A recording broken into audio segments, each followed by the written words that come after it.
భారతదేశ పన్ను నిర్మాణం నివాసితులు కాని వారికి భిన్నంగా ఉంటుంది. ఈ తేడా ప్రవాస్ భారతీయులు లేదా ఎన్ఆర్ఐలు మరియు భారతదేశంలో సంపాదన ఉన్న విదేశీయులకు చాలా ముఖ్యం. ఈ పన్ను రేట్లను అర్థం చేసుకోవడం నియమాలకు కట్టుబడి ఉండటానికి మరియు ఆర్థిక ప్రణాళికకు చాలా అవసరం. మేము నిర్దిష్ట పన్ను రేట్లను లోతుగా పరిశీలిస్తాము మరియు స్పష్టమైన ఉదాహరణలు ఇస్తాము. వివిధ ఆదాయ వర్గాలపై పన్ను ఎలా విధించబడుతుందో తెలుసుకోవడం వల్ల మీ పన్ను బాధ్యతను సరైనదిగా చేసుకోవచ్చు. ఈ జ్ఞానం మెరుగైన ఆర్థిక నిర్ణయాలకు దారితీస్తుంది. వ్యక్తిగత మార్గదర్శకత్వం కోసం అర్థ కలిగిన పన్ను సలహాదారుని సంప్రదించడం ఎల్లప్పుడూ మంచిది. ఎన్ఆర్ఐలు తరచుగా భారతదేశంలో పెట్టుబడి పెట్టారు. వివిధ పెట్టుబడి అవకాశాల నుండి ప్రయోజనం పొందుతారు.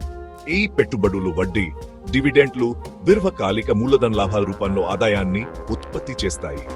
ఉదాహరణకు భారతదేశంలోని ఎన్ఆర్ఐ డిపాజిట్లపై సంపాదించిన వడ్డీకి 20% ఫ్లాట్ పన్ను రేటు వర్తిస్తుంది. అదనంగా లిస్టెడ్ ఈక్విటీ షేర్లు మరియు ఈక్విటీ ఆధారిత మ్యూచువల్ ఫండ్స్ నుండి ₹1,00,000 మించి దీర్ఘకాలిక మూలధన లాభాలకు సెక్షన్ ఈ కింద 10% పన్ను వర్తిస్తుంది.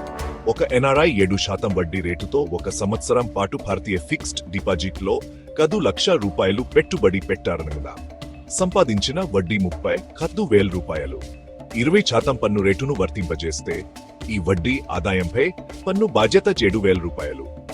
పన్ను సలహాదారుని సంప్రదించడం వలన వ్యక్తిగత ఆర్థిక లక్ష్యాలు మరియు నివాస స్థితి ఆధారంగా వ్యక్తిగత మార్గదర్శకత్వం లభిస్తుంది.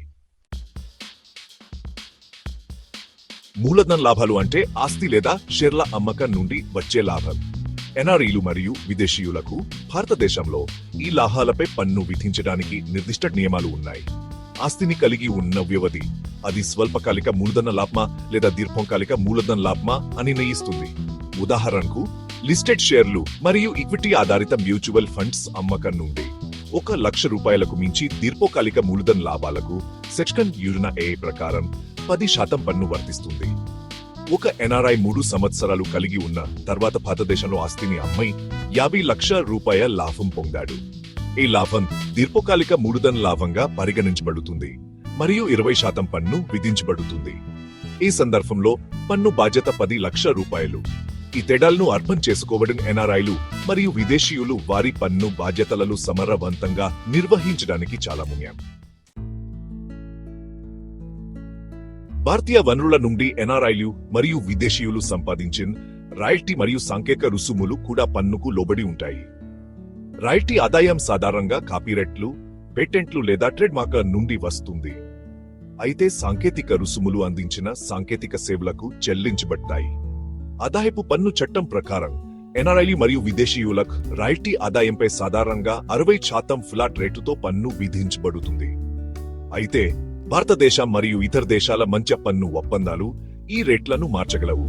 ఎన్ఆర్ఐలు మరియు విదేశీయులు పన్ను నిబంధనల గురించి తెలుసుకోవడం మరియు వర్తించే పన్ను ఒప్పందాల ప్రకారం సంభావ్య ప్రయోజనాలను అన్వేషించడం ముంచి అటువంటి ఆదాయంపై వారి పన్ను బాధ్యతలను ఆప్టిమైజ్ చేయడానికి.